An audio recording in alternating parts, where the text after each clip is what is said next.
La silhouette efflanquée, le nez pointu et l'œil malicieux, Henri Virlogeux, comme beaucoup de ses confrères de l'époque, bénéficia d'une formation classique et commença sa carrière au théâtre.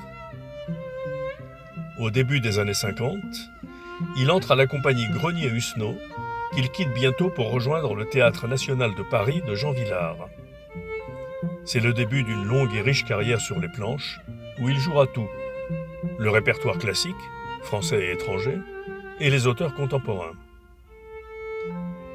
En 1957, il commence une carrière cinématographique, malheureusement limitée à des petits rôles souvent sans relief. Valet, clerc d'huissier, vieillard acariâtre, à quelques notables exceptions près en fin de carrière. Il faut pourtant l'avoir vu dans Mélodie en sous-sol, ancien truand devenu le gérant souffreteux d'un bain-douche, sous la férule de la mégère Dominique Davray, et donnant formidablement la réplique à Jean Gabin. Oh bah ça par exemple c'est une surprise. T'en revoilà enfin. Je me demandais s'ils allaient te larguer un jour. T'es dehors depuis quand? Hier. Ah bah c'est gentil d'être venu me voir tout de suite. Je suis tricard de Perlot. J'ai pareil pour l'apéro. À quoi je suis réduit. Mais qu'est-ce que t'as? Tout. J'ai 10 de tension, 1 million de globules rouges qui se sont fait la balle, et des éponges voilées qui demandent qu'à me faire un van. Ouais, dis, on t'est gratté. Tu sais où on a mis la réserve de barrage? Dans le tiroir du haut. Dis donc, tu connais, c'est pas mon ami Charles? Maintenant, je le connais. Elle est gracieuse, cette dame. Oh, fais pas attention. En sortant du New, j'étais bien content de la trouver. C'est elle qui a placé mon argent dans cette affaire. Une bonne idée? Dis donc, à propos d'affaires, si on parlait de la nôtre. J'allais justement t'en parler. Tu vas être un peu surpris. J'ai trouvé le passage, le seul possible. Tu vois le circuit? Tu vois où ça tombe? Pile au-dessus de la cage. Bon, bah, d'après ce que tu m'as montré, là, ça a l'air d'être dans la fouille. Il n'y a plus qu'à pousser. Je crois. Je crois aussi que tu vas être obligé de pousser sans moi. Qu'est-ce que ça veut dire? Mais ça veut dire que je déclare forfait. Non, mais t'es pas dingue. Le pognon est là, il n'y a plus qu'à l'engourdir. Ah, je sais. Là, j'ai plus les jambes, moi. Faut m'excuser. En cas d'embrouille, tiens, je pourrais même pas courir 50 mètres. Je serais un vrai boulet à traîner. Seulement ce coup-là, tu peux pas le faire en solo. Va falloir que tu te trouves un équipier. Bien solide. On mesure alors ce qu'il aurait pu donner dans des rôles, secondaires ou pas, mais consistants et subtils, si l'on avait su utiliser toutes ses capacités.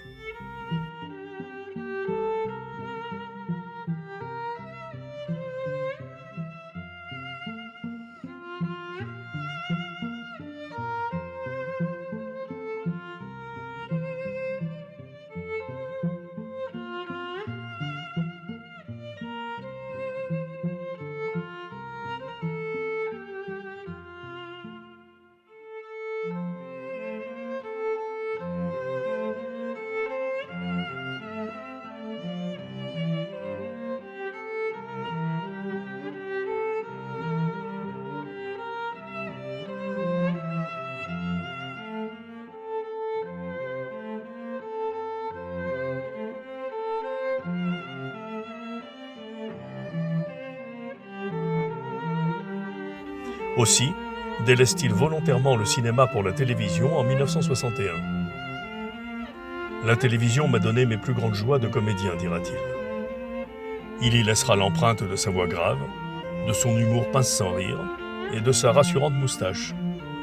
Une quarantaine d'années au service de tous les genres, séries policières, adaptations littéraires et feuilletons historiques à la grande époque, téléfilms par la suite.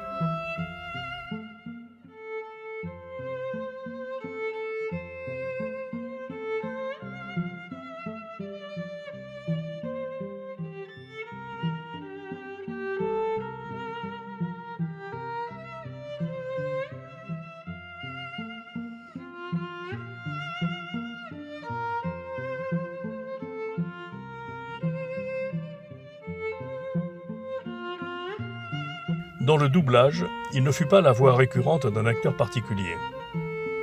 Il a doublé Chaplin, en tant que narrateur dans la version sonorisée de La Ruée vers l'or en 1942, Ian McDiarmid, Walter Matthau, Jason Robards et quelques autres. sans oublier le druide Panoramix. Non, Obélix, non. Les effets de la potion sont permanents chez toi. Tu sais que tu es tombé dans la marmite quand tu étais petit. Tu es tombé dans la marmite quand tu étais petit. Relevez-vous, mon ami. Vous avez bien travaillé, Seigneur Vador. Et maintenant, je devine que vous souhaitez continuer votre recherche du jeune Skywalker. Patience, mon ami. En temps voulu, c'est lui qui vous retrouvera.